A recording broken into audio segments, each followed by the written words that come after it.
Ladies and gentlemen, Lieutenant General Richard M. Clark is the Superintendent of the U.S. Air Force Academy here in Colorado Springs, Colorado. As both a college president and military commander for the Academy, he directs a 4-year regimen of military training, academics, athletic, and character development programs, leading to a Bachelor of Science degree and a commission as a second lieutenant. Lieutenant General Clark graduated from the U.S. Air Force Academy in 1986. He led airmen in commands across the United States and all across the world. He was a White House Fellow and served as a senior defense official and defense attaché in Cairo, Egypt. Prior to his current assignment, he served as the Deputy Chief of Staff for Strategic Deterrence and Nuclear Integration at the Pentagon.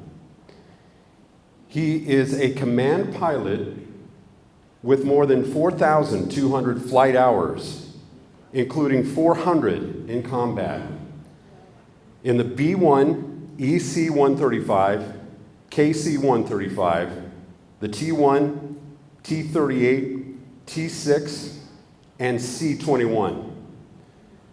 On behalf of everyone, please give a big round of applause. It's an honor to welcome to the podium. Please welcome Lieutenant General Clark.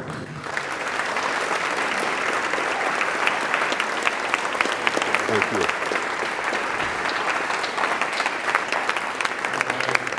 Thank you, Dan. I appreciate that. Very nice introduction.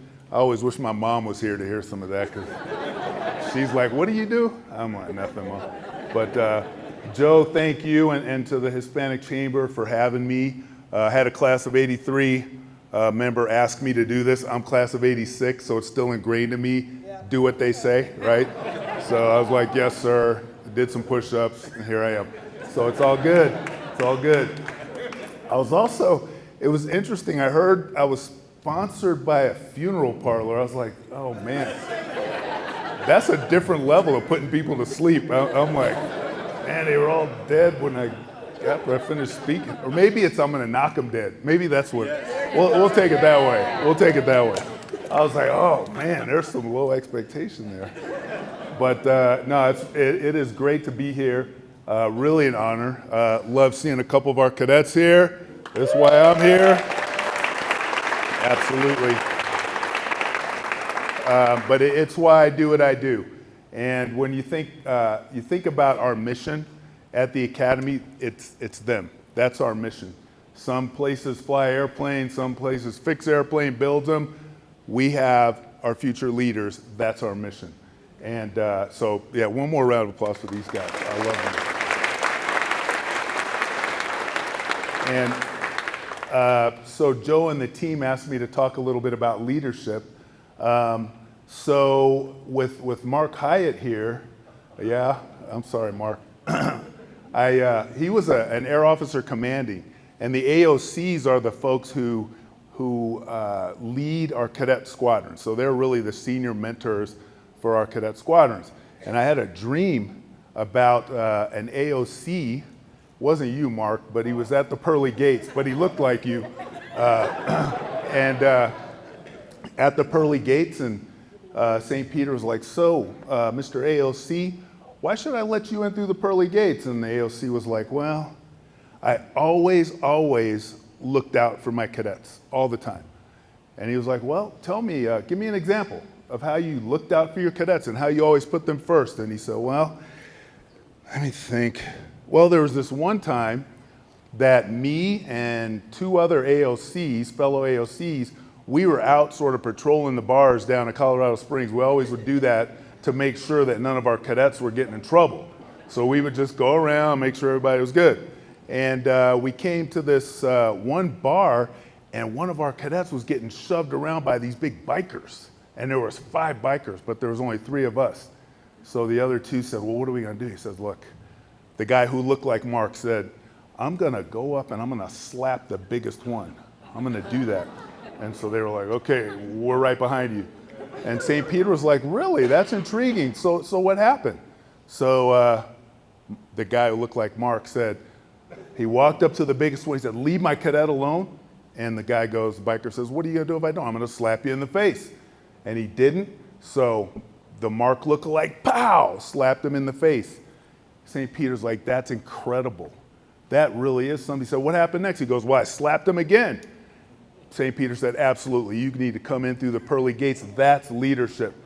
And so he's walking through the pearly gates, and St. Peter goes, "When did that happen?" He said, "About 30 seconds ago."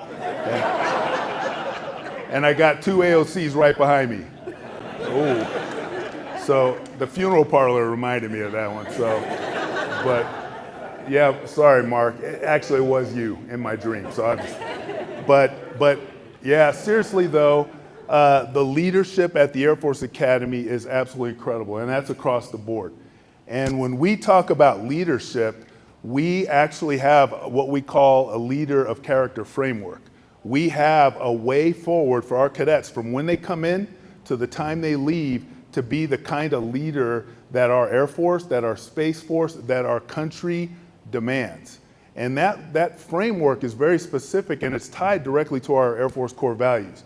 And if you don't know what those are, the core values are integrity first, service before self, and excellence in all we do. And those are core, right? They're inside. They are what people think, what they believe. But how do you turn those into action? How do you know when a leader actually is living and embodying those core values?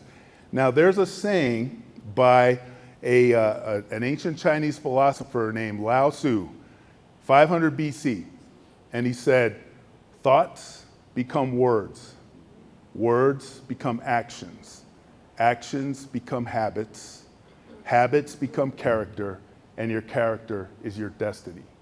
And he takes you from thoughts all the way through your actions to your destiny, right? And it's actually a brilliant philosophy. But when you think about our core values, they're internal. They're the thoughts that we have. They're the ideals that we sort of embody. But what gets them to be the action so that we actually see those core values played out in a person?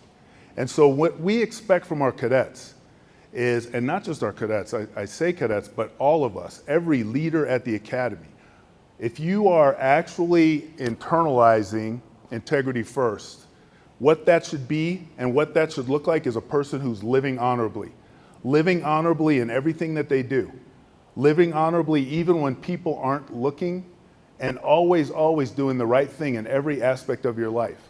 And if integrity first is really about the core of who you are, then you will be a person who outwardly lives honorably. If service before self is something that is internal and that you actually espouse, then you're going to be someone who lifts others, who lifts the people around you to be your best possible selves. Someone who will look out for their teammates, their squadron mates, their coworkers, before they look out for themselves to help them to be their best. That's what service before self is.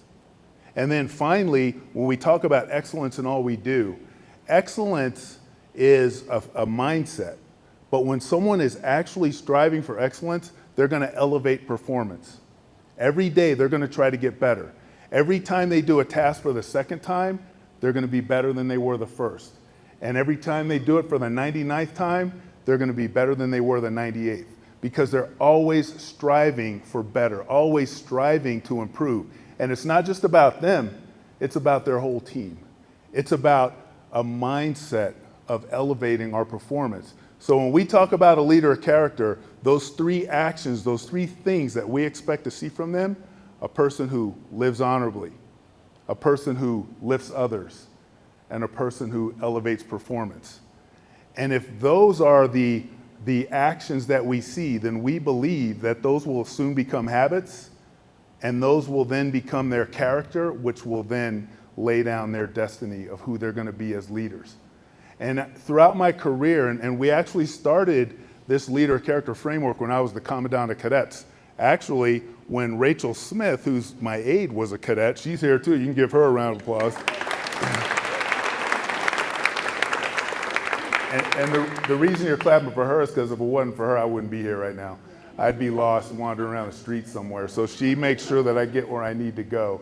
But that leader character framework really helps us to give the cadets something to strive for, to help them to understand what we expect of them. And through my career, there's been examples, and I just want to share a few of them, where I saw these actions or I felt the need to be that person because of what I learned here at the Academy. And though we've articulated it differently, our Academy has always been about developing leaders of character from day one until now and onward. And so when I was in Egypt, I think it got mentioned that I was a defense attaché in Egypt. And I was the senior, I was a 2-star general at the time. I was the senior official there. And my family came, and it was an amazing assignment. But after I was there for about a year, the Egyptians embarked upon a coup d'etat, if you remember, in 2013. And I happened to be the senior defense official, and it was the military that was running this coup. So all of a sudden, I got kind of put into the middle of this thing.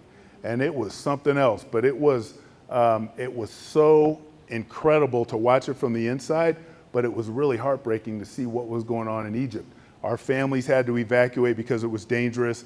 2/3 of the embassy had to leave, and there was only 1/3 of us left to try to help navigate this. And Egypt is a strong partner to us, right? $1.3 billion in aid that we provided to the Egyptians every year. And it happened to be my job to make sure that that money was used the way that our government saw fit. So when I first went there, I got no training to be a defense attaché, just to put it bluntly. But what I did know how to do is build relationships. And I knew that that was going to be a key part of my job. So that's what I did. I went out, I met every Egyptian general I could meet. I knew the Minister of Defense, the one who was running the coup. I knew, just wait.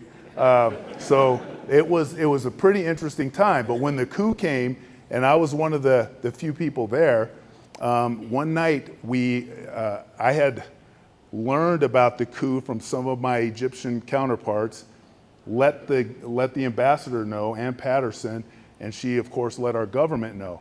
And a few days before we thought this coup was going to happen, after all of the families were evacuated, we had a video teleconference with the President Obama. And, I'm just going, and, oof.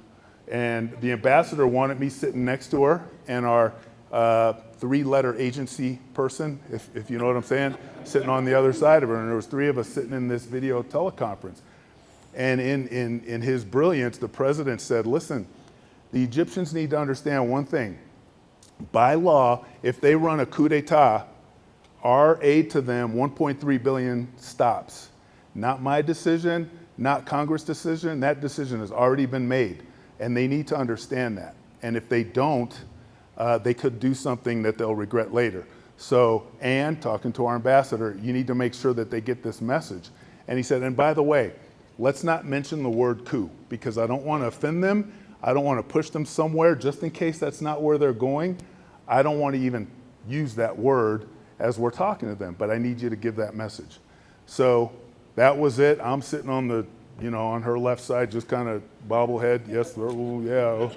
But, I'm going, man, I'm glad I'm not her, right? And so here's what happens though. There's about 1 million people on the streets, if you guys remember this, in Tahrir Square, 1 million people on the streets protesting. And she goes, so we're sitting there, and the CI, or the 3-letter guy goes, he goes, Ambassador, there's no way that you can go see these guys. It's too dangerous on the streets. And she's like, yeah, you're right. He goes, if something happens to you, we couldn't stand that. And she goes, you're right, but we got to get the message. Rich? I was like, so there it was. She goes, these are your buddies. You've built relationships with them. They listen to you. You need to go deliver this message. So, yes, ma'am. So the next morning I get up and I talked to one of my, I had a colonel who was an Army colonel, seasoned Arabic diplomat, right? He knew the diplomatic world in and out. I said, Wade Foote, we're going to go and we're going to do this, but we're going to wear our suits because if we wear our uniforms, we'll probably get ripped to shreds. So we'll just wear business suits and we'll go do this. So we show up. I called for a meeting with the Minister of Defense. They got me in with the deputy, and they sit, which was fine. If I could get the message to him, it would be great. So we go in, and he's great. I talked to him 1,000 times. He's like, General Clark, oh, welcome. They give me juice. They sit down, ask how my family is. I said, my family had to evacuate because there's RPGs flying in the neighborhood. And he's like, oh, Egypt is safe. I said, well, sir, I guess that's relative, but how's President Morsi doing, who was their first elected president? I said, how's President Morsi doing? He goes, oh, the Egyptian people want to see President Morsi out of office. And I said, well, that's interesting. I said, sir, if the people want President Morsi out of office, democratically elected, I understand that, as long as the military doesn't have a role in it. And he's like, what do you mean, General Clark? I was like, uh-oh. He goes, what do you mean? We support the people. We and the people are one. And if the people want President Morsi out, the military wants President Morsi out. I was like, well, sir, if the military takes a part in President Morsi leaving, there's going to be struggles between us and the U.S. and the Egyptian government. Because by law, if the Egyptian military does this, our military aid stops. And all of a sudden, the smiles went away, turned upside down, and he was like, what are you saying, General Clark? That if we help our people, that the United States government is going to turn its back on us? And I was like, no, sir, that's not what I'm saying. I'm saying if the military removes the president, that the aid will stop. And I just need you to understand that. And he's like, General Clark, this is preposterous. And he starts yelling at me. And this is a guy that's been my buddy because I bring him $1.3 billion every year, right? Well, he starts to throw down on me. And then he just goes, General Clark, you profess to be our friend and you tell me this? Yes, sir. I have to give you this message. And then one of his generals who's sitting goes, General Clark, there is a word that you are not saying and I have not heard you say it. The word is cup. And I was like, uh-oh. I'm not supposed to use the word coup. He tried to use it first though. Cup. And then I just tried to ignore him. Then he goes, no, the word is foo. And I was like, oh man, he's getting closer. And I looked over at Wade, and Wade's just writing, and he's taking notes. And then he goes, General Clark, you know what I am talking about, and you are not saying this word on purpose because you have not said it yet. This is, General Clark, you say you are a friend. And I said, okay. The word's coup. That's the word you're looking for.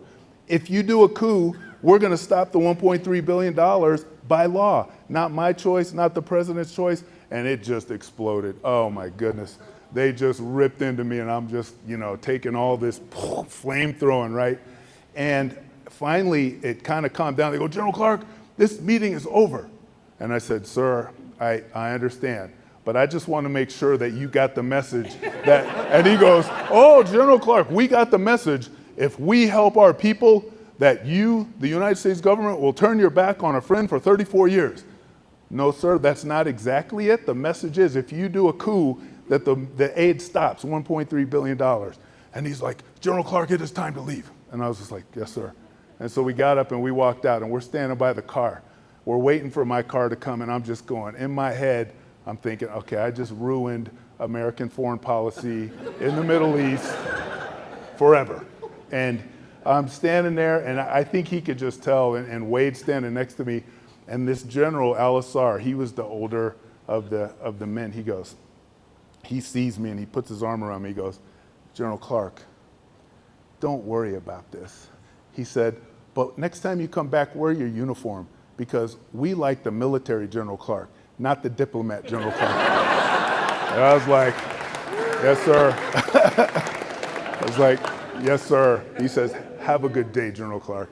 And I got in the car, and I was so destroyed. I was just destroyed, because I thought, I had been working on this relationship forever. I had built this trust with these men for a year, and it was just all gone. And then Wade Foote looks over at me and he goes, and this is Wade, the colonel who had been in the Middle East forever. He goes, hey, sir, don't feel bad. That was a score. He goes, you delivered the message. And there was no question that they understood what the message was. That's all you needed to do. And I said the word coup. He goes, well, you did that. But you know what?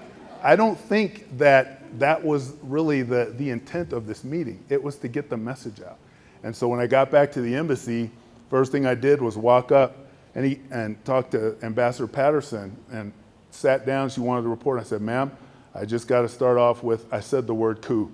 And she goes, okay, whatever. What was the message? Did they hear it? I said, yes, ma'am, and they destroyed me. They were so mad. She goes, well, what'd you expect? Of course they're going to be mad. I don't care how they feel. This isn't Rich and General Al-Assad. This is U.S. and Egypt. And they're going to be mad if we do that, but they have to know. Did they get it? I said, oh, ma'am, they got it. Yes, they absolutely got it. So that was a long story, right? But here's the thing.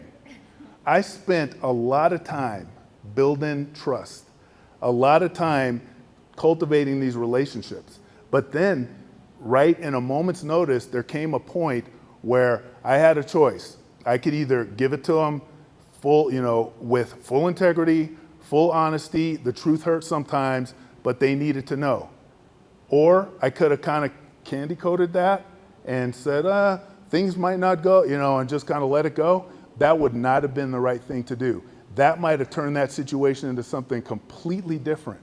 And when I think about integrity, it's about doing the right thing, even when nobody's looking. It's about doing the right thing, even when it hurts and it's painful. And you may have to suffer some consequences from it.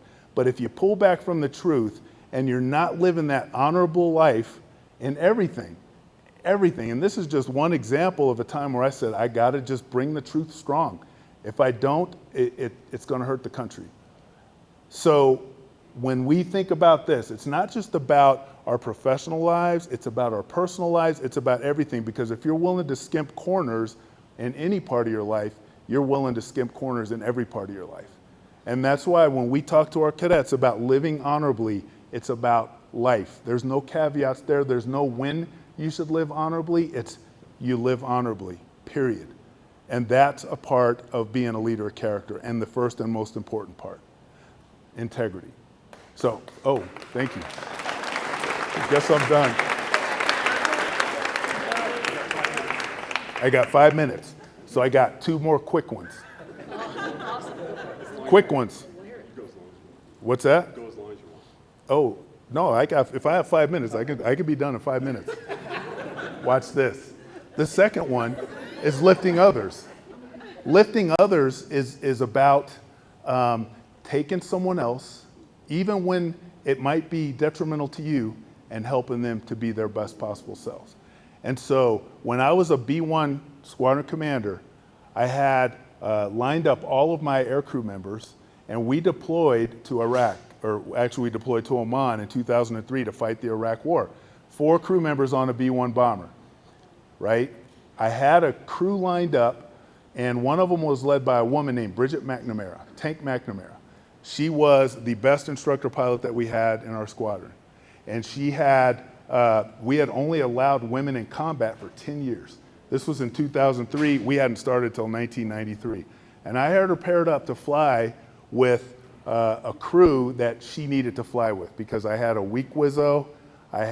He was older. He hadn't flown much in the preceding years, and then 2 other young aircrew members.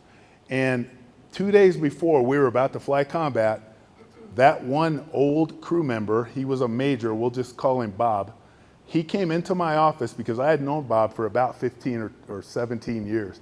And he goes, Rich, I can't fly with a woman in combat. And I was like, what? And he said, you have me crewed with Bridget McNamara, and I don't believe in this women in combat thing. It's been forced upon us. I'm not a fan of it, so I'd like you to just change my crew out and put me on a different crew. And I was like, Bob, first of all, don't ever call me Rich again. I'm your commander. Second of all, I put you on the crew with Bridget because she's our best instructor and you're our worst Wizzo, and you need her on your crew to save your life. And he said, oh, come on, why do you have to get personal about it? I said, are you kidding me? I said, listen, Bob, you need to fly with her, or I will put you in for an Article 15. for not flying, for not doing your duty. And so he was like, Rich, come on. He said, sir, come on. Let's, and he said, all right, I'll do it. And he did. And he flew with her. And I will tell you, Bridget McNamara, on that sortie, they took off. They had a major engine malfunction. They took off. She brought the aircraft back around and landed it safely. But while she brought it around, she radioed ahead to get another airplane ready so that her crew could move in and take off, because they had troops in contact that were waiting for weapons, bombs, to save their lives. They landed. She directed her crew to the next airplane. They shut the airplane down. They went to the next crew, next airplane. They took off. They flew their mission. They saved about 100 soldiers on the ground by delivering bombs on target. He came back after that mission, and first they were all decorated for the mission that they accomplished. They saved lives. But he came back to my office after that and he said, you know what? You're right. She's the best instructor I've ever flown with. And Bridget McNamara is now colonel. She's the vice commander of 8th Air Force. And Bob, to his credit, he came back and said, yes, she is the best. And now I know, because of what she did. Now, there was another choice there. I knew Bob for a long time. I didn't want any trouble in the squadron. It would have been real easy for me to switch him to another crew. But what kind of a blow would that have been to tank? Would that have been lifting others? Absolutely not. And I will be very honest, for a minute, I thought, I'll just switch the crews. I'll just do it so we don't have any controversy, so I don't have any problems on another crew. That would have been wrong. That would have been wrong, because it would have taken Bridget down. It would have ruined her credibility, because it would have gotten around that she was moved for that reason. But instead, she went out, performed heroics, and Bob and many others realized that she actually was the best. That's about lifting others. That's about lifting others. No, okay. Since they keep clapping, they're taking up my time with that clapping. That's built in. No, So you just go, oh, I can, okay, and then I'm going to wrap it up with this one. Lifting others, and now we talk about elevating performance. And this, I promise, will be the last one, and then I'm done.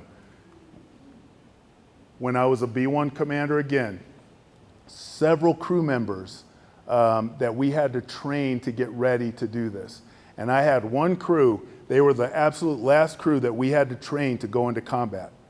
And that crew worked so hard to get the privilege of deploying with the rest of the squadron, but they were the youngest, 2 captains and 2 lieutenants, fairly new to our squadron, and they just busted their behinds to get on this deployment, and they did.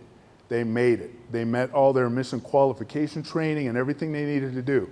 And when we got there, I actually put them into the lineup, because I couldn't have only my inexperienced crews sitting back in the unit. I had to mix it up, some doing mission planning, some flying missions. We had to kind of mix it up, and my flight commanders were livid that I was letting this young crew fly, because I was going to send them to their deaths. They were going to ruin a mission. They weren't going to be ready. And I said, look, they've trained, they've done everything we've asked them to do. We got to put them in there. They have continued to get better every single day since we told them that they had a shot to get here. And I frankly don't have a choice. I got to put them in. And they did. And on the second night of the war, these guys went out and they had 24 bombs, 24 2,000-pound bombs.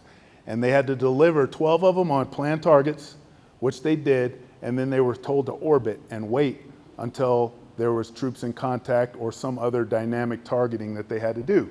So they're waiting, nothing was happening. They were getting close to what we call bingo fuel, which is the fuel where you turn around and you go home, because you now just have enough fuel to get home. And they get a radio call. And the radio call says, we have troops in contact. Here's the coordinates. This is the radio frequency. Can you do it? And this young aircraft commander goes, I can do it. We're close enough. We'll start heading that way.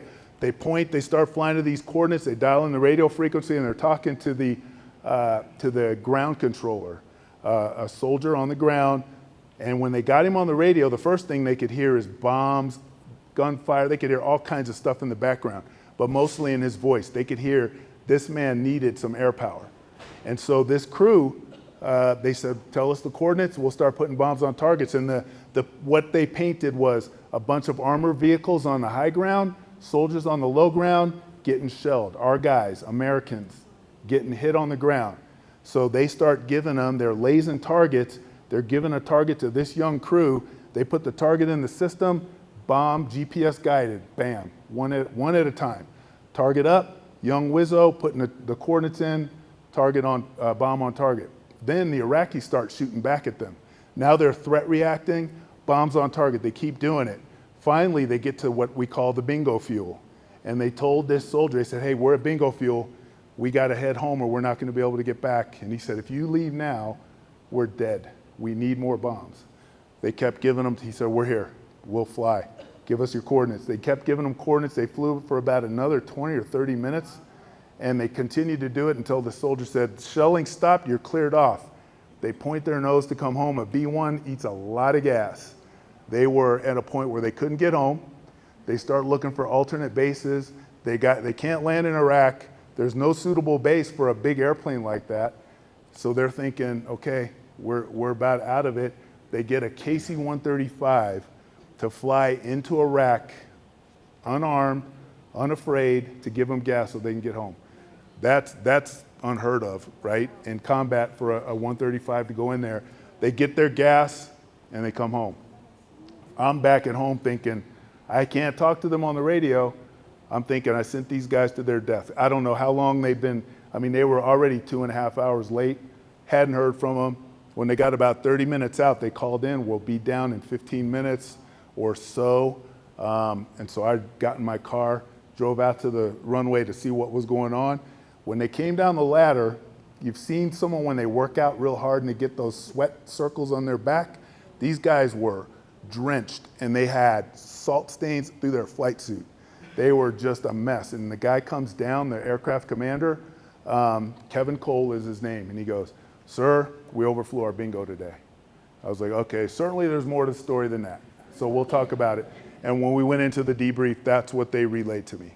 I will tell you, all 4 of them were awarded Distinguished Flying Crosses. And about a week later, they got an email from that soldier saying, hey, you saved 120 lives. Thank you for what you did for us. The greatest reward they could ever get. But the only way that crew got there, that youngest crew, was every day. They were working harder than any crew that we had just so they could be on that deployment. And you talk about elevating performance, they wouldn't take mediocrity for anything. They were working so hard to just get on the deployment, but ultimately that work translated to saving lives because they had that mindset of not settling for anything, just getting better, continue to press. So when we talk about those 3 traits, we talk about living honorably. We talk about lifting others and elevating performance. When you think of what a leader of character is, those are the actions that you should see. Those are what we believe are the hallmarks of a leader of character. That's what we want to produce in our cadets. That's what we need to be the example of to them. But really, across our armed forces, that's what we need. And in your worlds, I am certain that it's the same. So I want to thank you. My time is passed up. I think I'm 8 minutes past my mark. You're good. I appreciate that, but thanks for letting me roll and just share not just my thoughts on what a leader of character is. Those are our Academy's thoughts. That's what we believe a leader of character is, and that's what our Air Force, our Space Force, and our country demand. Thank you.